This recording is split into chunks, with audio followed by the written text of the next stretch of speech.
Tune in to the Onyx Report, a bi-weekly analysis of how black males of all stripes experience American society and navigate misandry.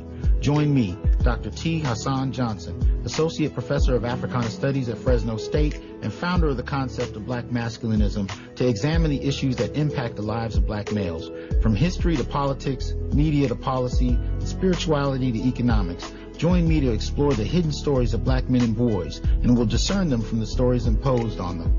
Listen to the Onyx Report live on InnerlightRadio.com every first and third Wednesday at 5 p.m. Pacific, 7 p.m. Central, and 8 p.m. Eastern. Check out episodes on demand at your convenience on my website at www.thassanjohnson.com. Also find me on Facebook at facebook.com/dr.hassanj, Twitter at twitter.com/Lord Hassan, YouTube at Dr. T. Hassan Johnson, and finally my Black Masculinist blog at www.newblackmasculinities.wordpress.com.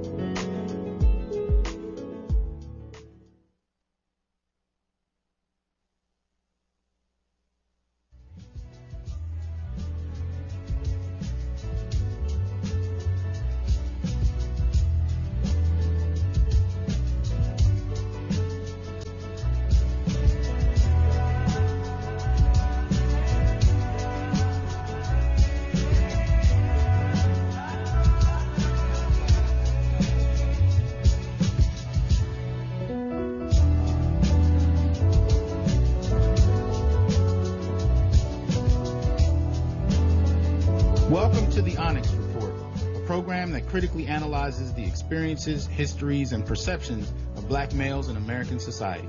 I'm Dr. T. Hassan Johnson, Associate Professor of Africana Studies at Fresno State, black male advocate, and black male studies scholar. In the program, we examine current events while engaging concepts ranging from institutionalized anti-black misandry to gynocentrism from a black masculinist perspective. Our goal is to remind people of black men's humanity.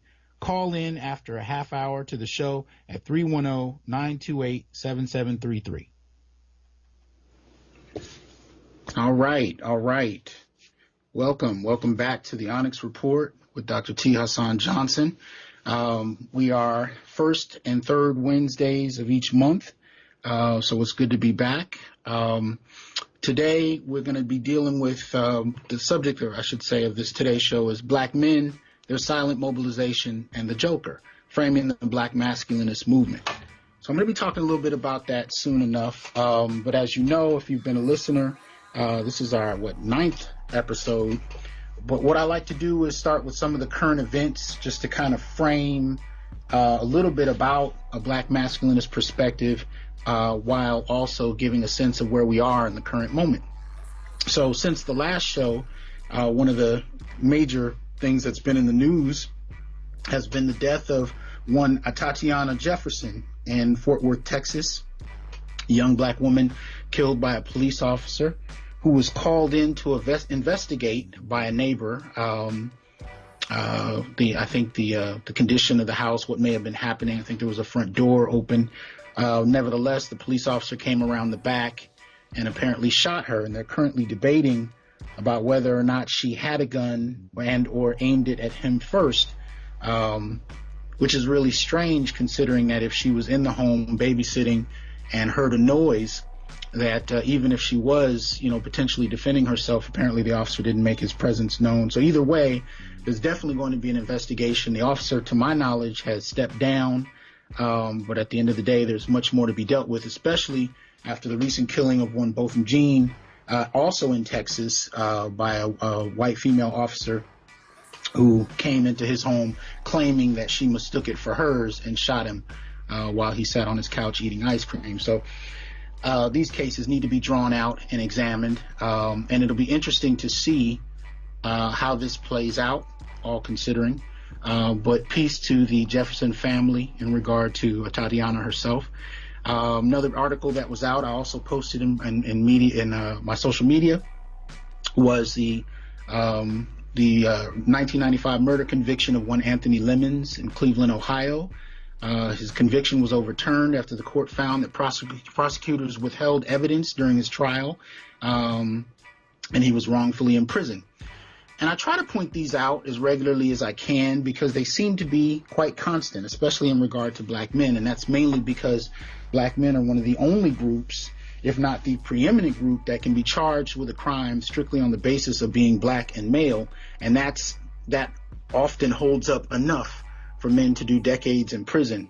And that's if he's exonerated at all. It has nothing to do with innocence per se, but whether or not he's exonerated has nothing to do with it, meaning that he's lucky to have been exonerated. But how many more black men are incarcerated unjustly and were arrested and successfully incarcerated simply on the basis of being black and male, right? And so these kind of cases keep revealing to us how easy that is.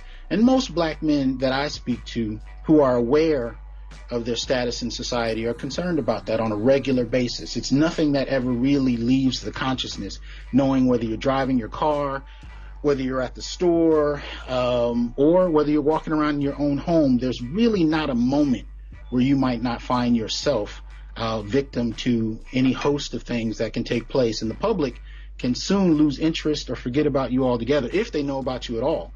We may hear about Anthony Lemons, we may hear about Botham Jean, but at the end of the day, or Jean, but at the end of the day, there are many more black men who've been killed and incarcerated whose names we don't know. And that also goes for police and vigilante killings as a whole. There's roughly about 200 to 300 black men killed per year by police and vigilante violence, and yet we only know of a couple that we hear about in the news. Usually, if you ask the average person, they may know about 4 or 5 black men, but that'll be over the course of a couple years. But the other 200 to 300 that died in that same time period often go without discussion, without reflection. So we need to keep in mind that that's definitely taking place. And at the same time, there are about 8 to 20 black women per year that are killed by police officers and vigilante justice as well. So these are things that definitely have to be talked about, but there's without question something unique that's happening to black men. And so I like to keep that in the forefront because a lot of people like to bury that and make it about something else. Another report from theguardian.com to check out is that Los Angeles seems to be one of the cities where the only people that get death sentences are people of color. So check that out in The Guardian. Because that says a lot. And based on the incarceration rates, where we know as recently as 2013, we saw over 900,000 black men incarcerated. That number has gone down a couple 100,000, but these are not men that have been, arrested at a lesser rate. They've just really been sent home with ankle bracelets. So the rates are still extremely high for the population. And yet, at the end of the day, we can ascertain that those who are headed to death sentences in terms of the black community would overwhelmingly be men based on that alone. I think there's about over 200,000 women incarcerated, about 700,000 plus black men alone. So that in and of itself tells us who's getting the death sentences. But an interesting article to look into. Also, a recent one having to do with the police killer of Terrence Crutcher. This police officer, too, just like Jean, was a white female. And apparently, former Tulsa, Oklahoma cop Betty Jo Shelby, who killed Crutcher last September, will have his shooting expunged from her record. And this is interesting that this is happening to Tulsa, Oklahoma, or in Tulsa, Oklahoma, because we've definitely seen in the last century that there's been enough black death in that city in particular. But yet she might be able to get this off her record. And this is happening in another case as well. So this kind of thing that's taking place is shifting the focus onto the officer and the hardships they face finding work. And yet we're not talking about the fact that these people who they've killed have lost their lives entirely. So your current difficulty finding work is not our concern. Our concern is keeping the focus on the people who are unjustly killed. So that's something else to pay attention to. Also, an article on convicted homelessness. And this was by CBS12.com. This is an article talking about convicted felons who end up homeless due to criminal background policies, in terms of apartments and housing, in terms of people being have an opportunity to be rented to. And this is something we need to keep an eye on because much of the homelessness that we're seeing, particularly in Southern and Central California, we can definitely see being related to black men, especially black men that have had any, experience in the prison industrial complex. So we know that in Los Angeles, the city is about 2% black male, but over 60% of the homeless are black men as well. And I can guarantee you that this is part of that factor, convicted homelessness. But, or I should say convicted felons who end up homeless. But this is not just limited to felons. I will say that. I had a conversation online about this, where I was talking to someone who had experience, who had come out of prison and was talking about how difficult it was to secure housing. And I said, the irony of that is I live in Fresno, right? I'm an associate professor at Fresno State. I have moved twice. I've moved here once from Claremont when I first picked up my position here at Fresno State in Africana Studies, and then I moved maybe 5 years later in my neighborhood, right? And the interesting thing about it is in both instances, I applied at over 50 different places, doctorate in hand, job in hand, long-term career in hand, all of that. And I had to apply and got denied in over 49 of those places. It's usually the very last one where I actually was able to successfully get in. And it actually got worse after my wife passed. So when I would walk into these places alone, it got even worse. And occasionally when I would bring my son, well, he's 14 and 6'5" now, but even at the time when he was 5, 6 years old, he was big, big for his age. And even if I brought him, it didn't change anything. Whereas when he was a baby and I would walk in with my wife, sometimes there would be places that would, engage us. But I can say each time I moved, it was difficult. With a doctorate and a guaranteed job in hand, it didn't make a difference. So, some of this I definitely think has to do with our convicted status, but even black men who have followed the rules, who've done as they've been told, who have achieved some degree of success or whatever you want to call it, there's still difficulties there, right? And at the same time, I know at any point one can be arrested for something and spend a little more time in jail than they plan. The articles I was talking about last year in class where young men were going to jail on, traffic violations that they had not paid, ended up getting in a fight in jail, protecting themselves and spending a month to a couple months in prison or in jail. And by the time they got out, had lost their job, sometimes their housing altogether, over something that, they weren't particularly guilty of. So being black and male in this context in terms of housing and homelessness definitely plays a role, whether convict or not. But there's no question that those who've been convicted in the past, the ex-cons, are probably grappling with the worst of this. So something to keep in mind as you see the increasing number of homeless while you drive around. Two more pieces that I want to jump into very quickly. One, related to the recent announcement by one Angela Bassett of having been molested as a child. This comes right before Tisha Campbell, actress who starred in a number of things, one of them being the show, the sitcom Martin. She came out as well on a TV One episode of Uncensored, and she talked about having been molested and sexually assaulted at a young age. And both of these women's stories coming forward are incredibly important, incredibly necessary, and at least in, actually I think in both situations, but definitely in Angela Bassett's situation, her mother believed her, which went a great deal, which helped her a great deal in terms of being believed and supported. I can say, however, for many black males, that's often not the case, be they celebrity or not. And I want to impress upon us that this is a dynamic that's been happening for an untold period of time. But for the most part, black men have not really been included in that discourse, and they need to on a regular basis. So this is something that I want you to keep in mind, even with celebrities. I list out in one of my blog pieces just a few of the black male celebrities that have come forward in recent years to talk about the fact that they had been molested or sexually assaulted at a young age, and there's no real public acknowledgement. So you have figures like Ike Turner, Sugar Ray Leonard, Iceberg Slim, R. Kelly, MC Shan, Chris Brown, Bow Wow, D. Ray Davis, Lil Wayne, Tyler Perry, Columbus Short, Charlemagne the God, Mike Tyson, Antoine Fisher, Kashif, the R&B singer, DMX, Lecrae, Denzel Curry, Chris Gardner, Don Lemon, Rashawn Patterson, Terry Crews. Terry Crews was not during childhood, as many of you know. This was just a couple years ago, I believe, where he was groped at a party. But the point is that black males experience this, even celebrities, and yet many of us don't talk about it. And so these kind of things need to make it on the record. And lastly, in terms of current events, there's an article that came out on NBC News about suicide, black suicide in particular. And it's written by Nick Charles, October 8th, and it deals with black girls and black boys. One of the interesting results is as follows. It says a recent study in the Journal of Community Health showed that suicide rates among black girls ages 13 to 19 doubled from 2001 to 2017. For black boys in the same age group over the same period, the rates rose over 60%, or rates rose 60%. So I think that's incredibly telling, that there are things going on with black males that we often don't know how to talk about. And sometimes when we reduce this to an issue of just black suicide, we really, in an attempt to not offend anybody, we kind of sweep under the rug a glaring issue that needs to be addressed. And it needs to be addressed directly and full-throatedly.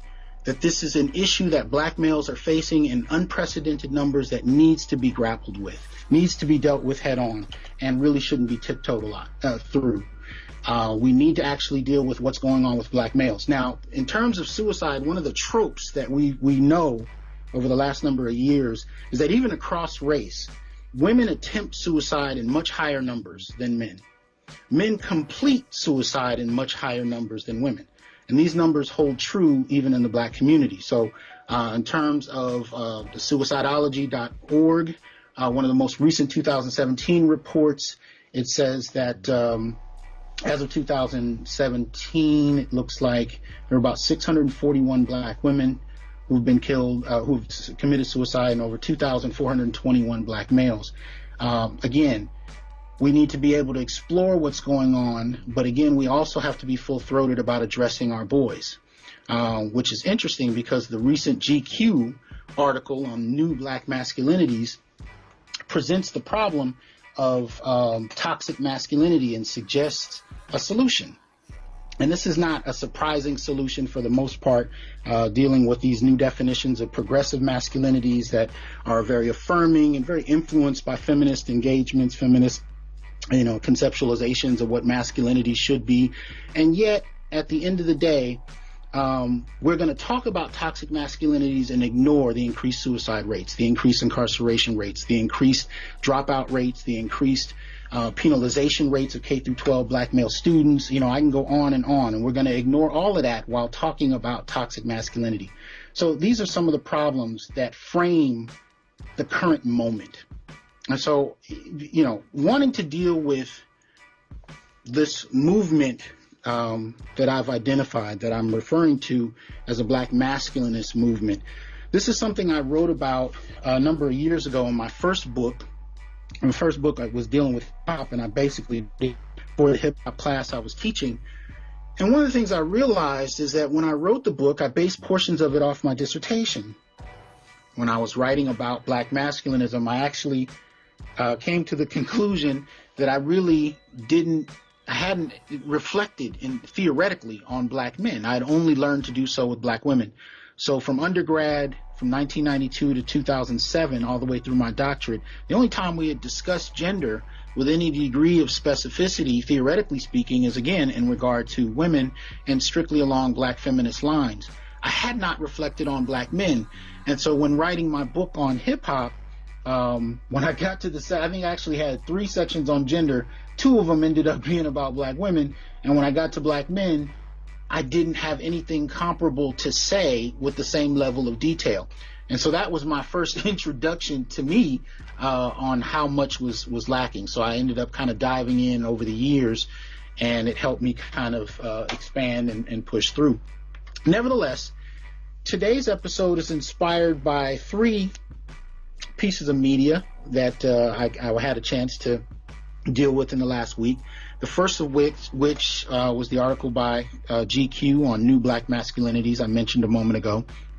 And the other 2 were films. I just saw The Joker the night it came out, actually. And so that was one of the inspirations.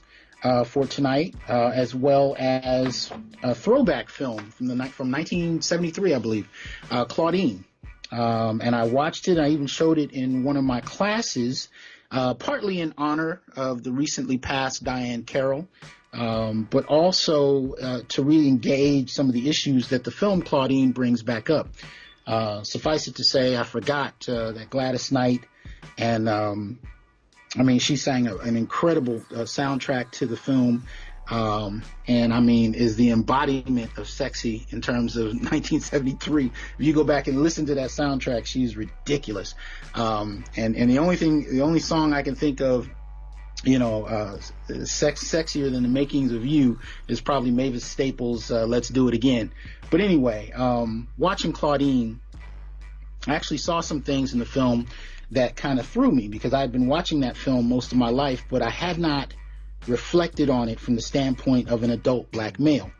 And so in the film, even though there is a song actually, you know, entitled "Stay Away from Welfare," but despite that, the whole film really was a call for black men to, you know, despite the new and developing welfare state in 1973, to marry nonetheless. So James Earl Jones plays Roop, who is in love with Diane Carroll's Claudine, but she has 6 kids. He has 3 of his own, and if he marries her, he's of course responsible for all 9.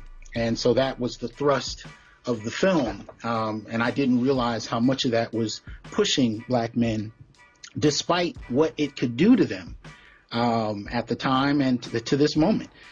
And so watching it as an adult and as a masculinist, I noticed that the dangers for Roop, he is well aware of, but others kind of dismiss. And there are several points in the film where there are shaming tactics used to condemn black men who question whether or not jumping in and being, you know, responsible for 6 kids that are not biologically his, if, you know, they shamed him for questioning it, let alone if he didn't do it, if he didn't step up and marry her. And there were moments where they directly stated that this is really a question of her worth, rather than any kind of reflection on whether or not he's justified in trying to decide. Because the interesting thing about it is, if he got divorced, if they divorced even, you know, a couple years later, he could be responsible.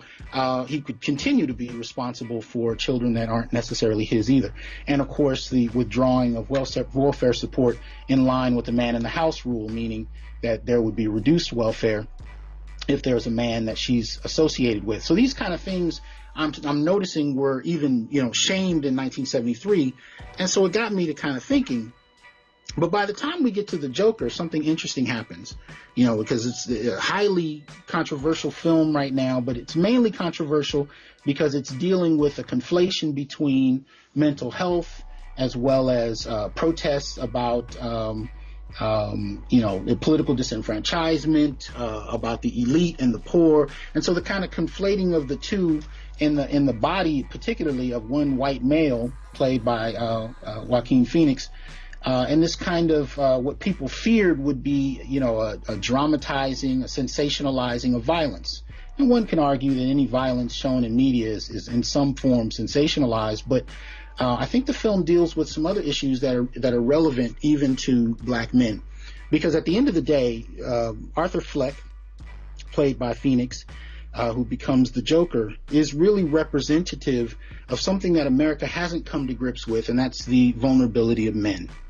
Right? It's controversial because this is coming out from, you know, a poor white male with mental health issues, but in many ways it mirrors the experiences of black men in terms of being social outcasts. Being outcast on almost every metric. And so there are parallels to be really looked at. And the nihilism of the film, as it relates to what some men grapple with in terms of being unwanted, unsupported, these kind of things become extremely important in regard to what exactly men experience. So with that, one of the issues I wanted to get to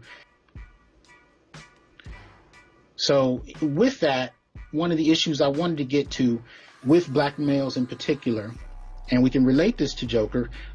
There will be some light spoilers, but I'm not really going to do an in-depth because I still want people to see it. And if you'd like to engage it a little more, you're welcome to call in as well. But at the end of the day, one of the issues we're dealing with, I'm sorry, the call-in number is 310-928-7733. I'm getting a beeping in my earphone. I'm not sure what this refers to. Anyway, so part of what we're dealing with when we talk about mental health, when we talk about black men as social outcasts, the way it kind of relates to the film is that Fleck plays, in some instances, a figure that's reminiscent of, black men as outcasts, but the primary difference is he's not seen as a threat on sight. He's problematized as a threat in terms of his behavior, and nobody really, examines why. I mean, he's being beat up, he's being attacked arbitrarily, he's taking care of a mother with mental illness that has lied to him about his own upbringing, so he's grappling with all of these things, and yet, at the end of the day, he's seen as innocent, if not invisible. Whereas black men who experience the same kind of dynamics are often still treated as a threat, whether they are or they aren't, simply on the basis of how they're seen, strictly off the top. So these kind of elements come into play in ways that I think merit reflection. And so I even urge people to see the film and really think about the ways, that it invokes black males in terms of outcast status, even without calling black males out by name. But again, it does contradict the kind of, narratives on male supremacy, male privilege, things of that nature, and not necessarily any in-depth reflection in terms of how society sees men as vulnerable. And so we even see that with black males doubly so, where black males being vulnerable is something people have a difficult time ingesting and taking seriously. And I think that this merits it. Especially considering that when he really becomes a threat toward the end of the film, where he shoots Robert De Niro's character, the talk show host, and this is very much, related to some of the past films. The film is inspired by, even starring Robert De Niro, but I don't want to go down that track at the moment. He actually plans to kill himself. There's a moment where he's contemplating suicide, and he actually practices the gesture of shooting himself in the head, but it's upon responding to Robert De Niro's character and the kind of misframing of the nihilism that's going on that he decides at the last moment to attack him.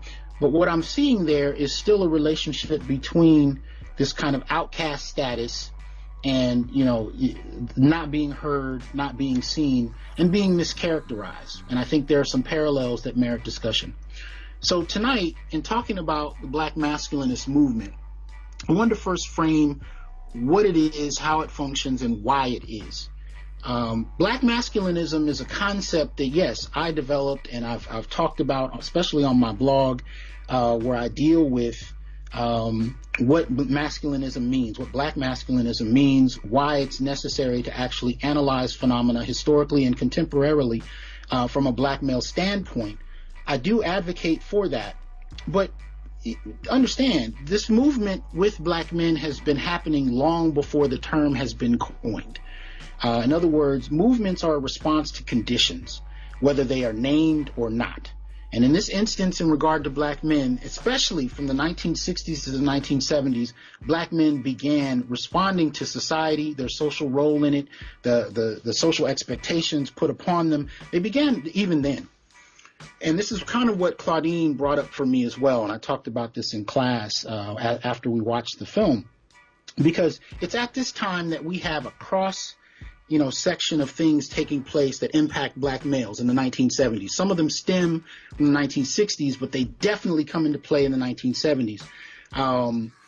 So the impact, for example, of the Vietnam and Korean Wars, on black men themselves, and relationships with black women, right? The impact of that, the shift in terms of birth control, whereas to this day, for the most part, men are still locked in the 1950s in terms of birth control options, whereas at that time period, women were really starting to get theirs. As a matter of fact, Roe v. Wade was filed 3 years before Claudine. So it's actually in the year Claudine comes out that the judgment is levied on Roe v. Wade. So this is a changing time period for women to be able to gain greater control over their own biology in ways that men are not able to do.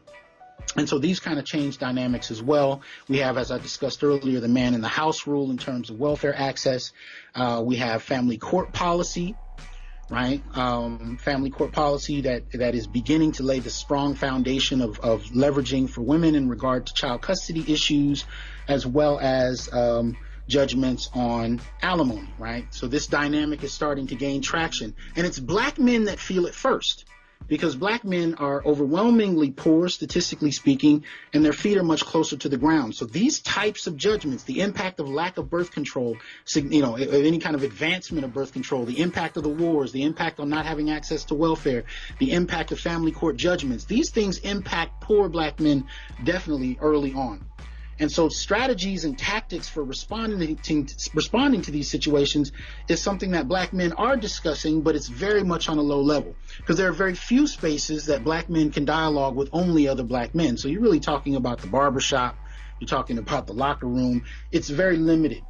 And throughout the 1980s and 90s, it really only comes about as filtered through popular pop cultural references. So, comedians like Richard Pryor and Eddie Murphy. I mean, if you've seen Eddie Murphy Raw, Eddie Murphy talks about, Johnny Carson's divorce and his wife taking half. And he makes the, famous statement, "She ain't told ne'er a joke." Well, this is an important cultural moment, because black men are really kind of having a discussion through hip-hop, through comedians, through the barbershop, but they're having a discussion as filtered through these significant pop cultural moments. But it's not until we have social media that black men really begin to be able to dialogue with each other about the impact of several decades of this kind of treatment, these kinds of experiences, and how to strategize for them. The other impacts that impact black men starting from the 60s and 70s onward, of course, would be underemployment. Right, particularly in the 1970s, when we experienced deindustrialization. We have many of the factory jobs, the blue-collar work that many black men depended upon going overseas. This has a huge impact, and an expansion of the poverty levels in the ghetto. And these are areas of most urban cities that really aren't developed until World War II soldiers come back from war, take back the jobs that black men and white women had gotten only for a few years. And black women were sent, middle-class white women were sent back to the house, and black men were sent back to trying to figure it out on their own merit. And this is a time period where black men's work strategy, even as early as the third grade, is to drop out of school and work. Going back to the South, moving up to the Midwest and the North, this is the primary work strategy of black men. And this ends up working against us when college becomes the primary access point to middle-class life. But our work strategy going back to the 20s and 30s is to work as early as possible. So these things end up starting to be a problem. And this is even before the formal war on drugs. And by the time you get to the war on drugs, this has a huge impact on not only the black community, but especially black men who are trying to earn and have limited opportunities, right? In the 1970s, it's really 76 onward that we start to see the advancement of the prison industrial complex in regard to incarcerating black men in unprecedented numbers for profit. So this takes place in the 1970s. So, James Earl Jones' character in Claudine kind of comes before that era. But, these are the things that his character could look forward to. These are the kind of things that were still coming for black males. You had policies like the Rockefeller laws that had a severe impact on the incarceration rate of black males, and, of course, overall negative stereotypical images in the media. So these are just a few of the cross-section of issues that dramatically impact black males. And because this is the environment that many black males are living in across the country, whether underclass, middle class, you're still dealing with these issues on one level or another. You still have a family member that's dealing with these issues on one level or another. And because these things are happening, this is the environment that black men find themselves in. And in response to that environment, you have all kinds of dynamics that begin to take place.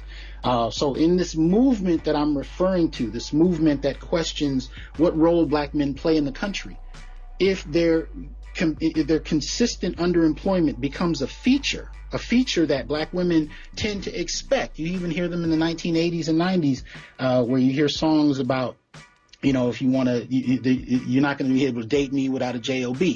Where this puts the onus on black men being lazy and indifferent, when in actuality, structurally speaking, their jobs, the number of jobs available to black men are very few.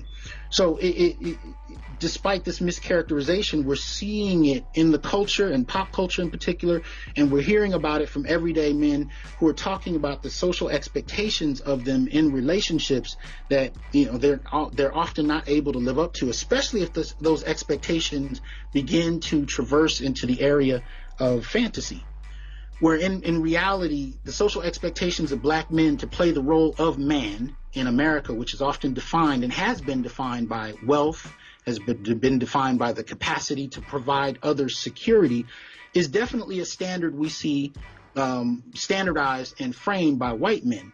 And so that expectation gets put on a black male group who's also at the same time grappling with the issues that are imposed on them. So this creates some tension, and in many ways hallmarks the beginning of the lowering marriage rate, the diminishing marriage rate in the black community, which in the early 1970s was extremely high. I want to say over 90%, but I will double check that. But nonetheless, by the time you get to our current moment, we have almost the exact opposite, 180 degrees, where nearly 80% of black kids are born to single parent households, and that's overwhelmingly women. So it's interesting that with the advent and the supply of birth control, that this in effect gives women control of the production of family, while at the same time men who are grappling and negotiating with society about their capacity to earn and provide security is not really adequately questioned. It's really just problematized on an individual basis. So black men become scapegoats for the black family's inability to perform and have the stability of white families, even though black men themselves are under attack. And so this dynamic, the movement I'm speaking of, is a movement in response, where black men are trying to find alternatives, trying to re-question masculinity, not necessarily trying to emulate white masculinity at all, but to address their condition and their state in society in ways that are a little different. And this affects everything from political protests to coupling, because at the end of the day, what black men find is that because they don't have the same kinds of access as others, there are things they can't take for granted. A few years ago, I had a chance to go to my Black Lives Matter protest in Los Angeles. I actually went to several of them. And one of the things I noticed was the very low number of men at these protests. And one protest I went to, they actually shut down an intersection, a busy intersection. And I'm trying to remember the name of the city. It's right near Long Beach, if I'm not mistaken. Excuse me, I can't remember the exact name. I haven't lived there in so long. The little areas in LA, I forget the names of. But anyway, they shut down a busy intersection near a mall. And I was there to watch, and I noticed how few black men were present. And when I did begin to approach black men afterwards and ask them about their participation in open protest, I've had several of them say, look, I can't do that, man. I got warrants. And I thought it was a joke, but I realized the same day I was at that protest that I had actually had a warrant for a traffic ticket that I wasn't able to pay. So I realized at that moment that many black men who are already hyper-ticketed, hyper-harassed, where profiling is the norm in many cities, that, availing themselves to certain types of protests can be a problem. Now, I'm not saying by any means that black men in particular shouldn't protest, but I am saying that these are the kind of things that we have to take into account. And so the absence of certain black men from such protests is not necessarily an issue of laziness or disinterest, but it might actually be an issue of strategy in some regards. And so by that, I've met many other black men who found ways to use their labor to help the community, whether coaching, whether working with kids, whether teaching.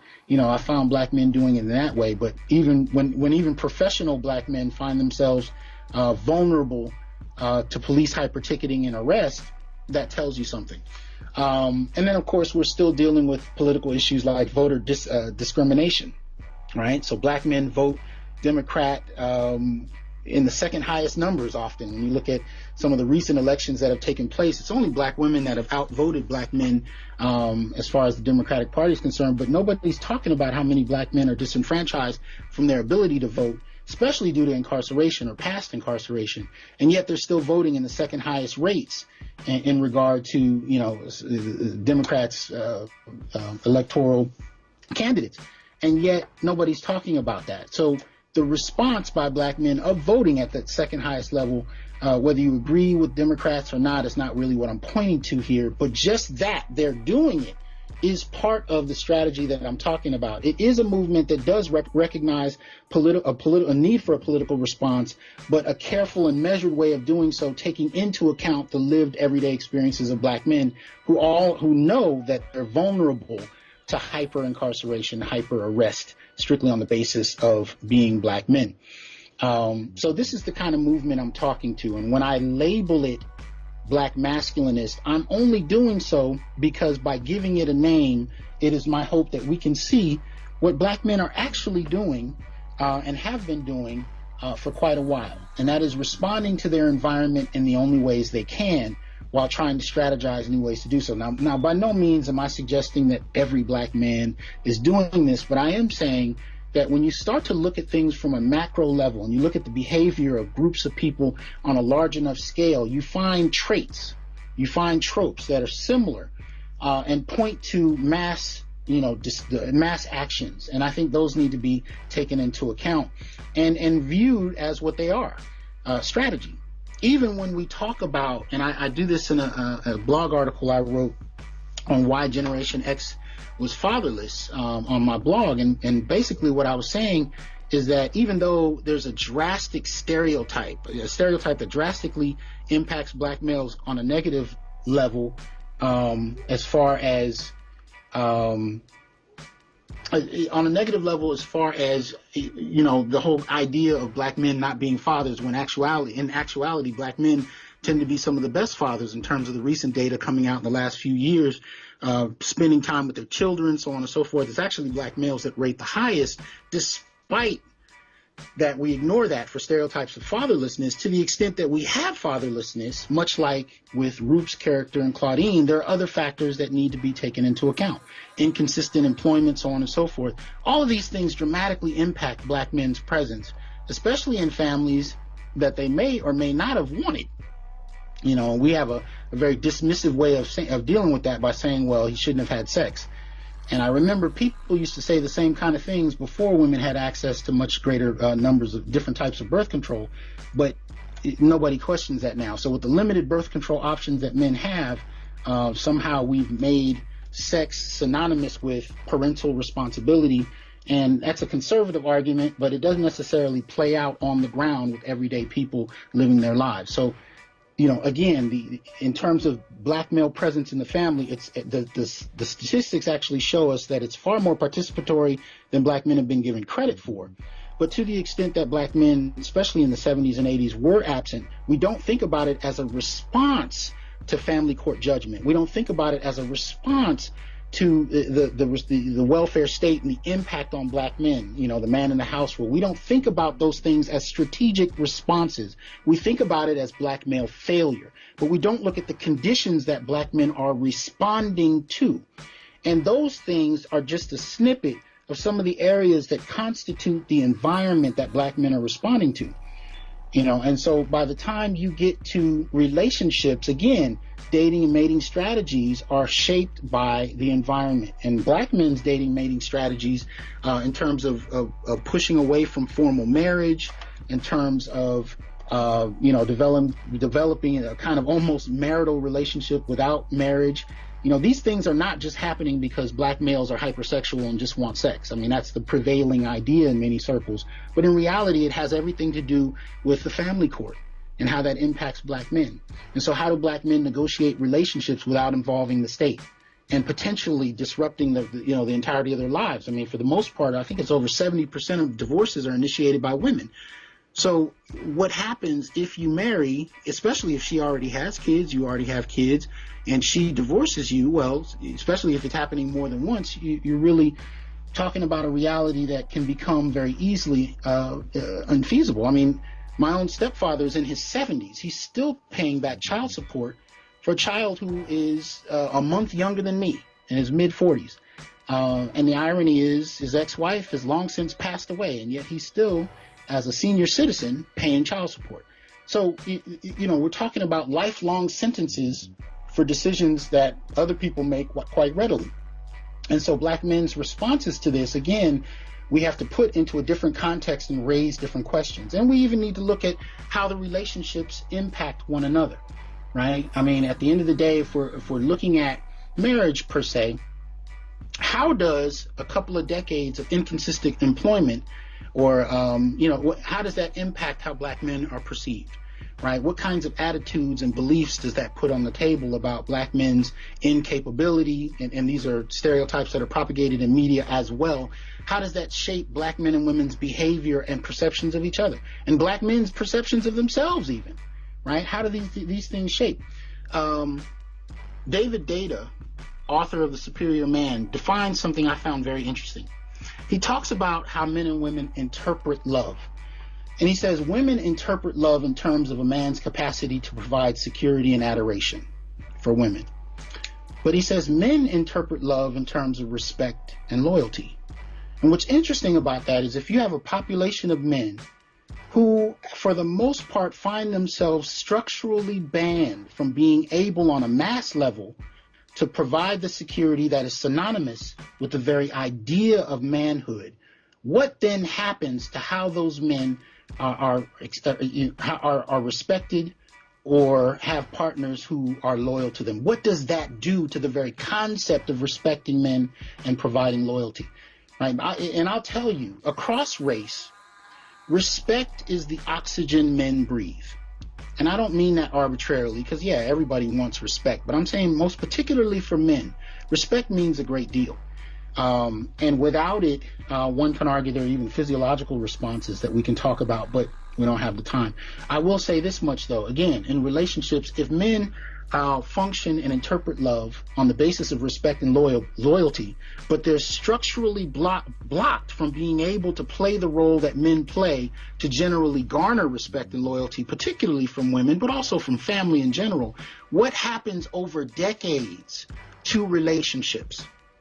And so this is kind of what begins, what we can talk about in terms of this black masculinist movement, this movement of men who are looking at, if they're going to marry at all, doing so in very creative and different kinds of ways, mainly because they're blocked from being able to play the role that other men are able to play on different terms. So we're talking about, informal marriages, living together. Like California is not a common law state, so you might find men and women living together because, if it's common law, you find yourself subject to the same marital problems in family court that you would if you had a formal marriage. All of these dynamics in many ways shape what men experience. And we haven't even gotten to men's experiences with intimate partner violence and with sexual assault and rape.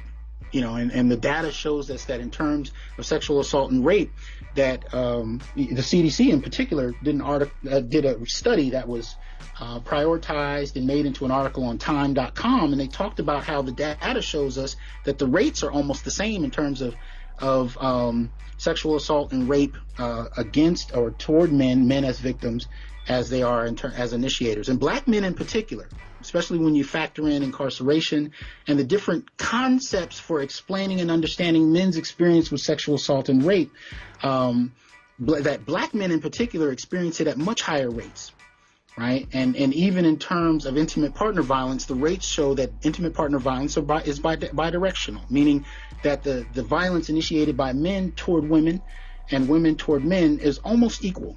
And again, remember that men haven't had 40 to 50 years of social training about being victims and what to do if victimized. In other words, when you have the development of domestic shelters for women who had been battered, it actually took time to train women on what it meant to be battered and how to use domestic shelters. Well, men didn't get that training, nor are there shelters for men. I mean, the closest thing to shelters for men are prisons. So at the end of the day, when men have not had the opportunity to have that kind of social training that prioritizes them, that lets them know that they have a place to go, what you end up having is no response at all. So in that, what I'm pushing for with black masculinism is to first put all of those issues on the table. There needs to be an addressing of grievances. There needs to be an articulation. And this is, again, something that most men across race even, but especially black men, have not had the opportunity to do, to even develop a vocabulary to explain these situations, explain the context, explain the experiences. They haven't had a chance to. We didn't have what you saw, for example, with feminism was that for the most part it was influenced by its access in university systems, right? And this is what I experienced in my education, from 92 to 2007. I had at every campus I'd been to an older black feminist who would teach classes on said feminism and would filter it through whatever other subjects they were teaching. So I got years of it. I read the Patricia Hill Collins. I read the Bell Hooks works. I read a series of, of scholarship regarding women articulating their experiences, and this scholarship made its way into popular culture, especially in the 1980s, by the time you get to the Oprah Winfrey era and so on and so forth. And so they got a chance to articulate those out and relate the vocabulary to the experiences of women, but black men didn't. Black men articulated their experiences through pop culture to a degree and through hip hop, but again, we're talking about young men rapping in a studio versus, women who are coming through with graduate degrees. So it's a very different articulation. And so with that, there are many men that haven't really had a chance to develop that vocabulary and make sense of what's going on and realize how many other men share their experiences. And that's one of the things that I'm seeking to do. So the first step to me in terms of what a black masculinist movement looks like is to first acknowledge that, one, there's already been a movement of black men responding to conditions, because that's what movements do. So it's already happening. It's not something that I'm necessarily directing. I'm merely pointing to the fact that it's been happening. And the second thing I think that needs to happen is the development of a vocabulary so we actually can make sense and articulate what it is. So as you know, we come here on the Onyx Report every first and third Wednesday. And I will continue this discussion, sometimes with guests, sometimes without. But it is to also develop this vocabulary so that more and more men are empowered on how to articulate what they're experiencing, what needs to be going on, what needs to be discussed, and what isn't, right? And really making sure people understand what various types of victimization black men find themselves subject to that nobody wants to talk about. Right? We sweep under the rug, and if we acknowledge it, we may discuss it as a black problem, but we really need to be more specific, because specificity seems to be the order of the day, and it's okay for everybody else to be specific. But if we talk about black men being specific, I've even heard academics charging black men with absorbing too much of the conversation. But yet again, whatever conversation is happening, and I think it's nowhere near as much as there needs to be, these black men are not finding their conditions being changed by it. So anyway, thank you for joining us on the Onyx Report with Dr. T. Hassan Johnson, and look out for us in the beginning of November. First episode will be November 6th, Wednesday, 5 p.m. Pacific. I'll see you then. Peace.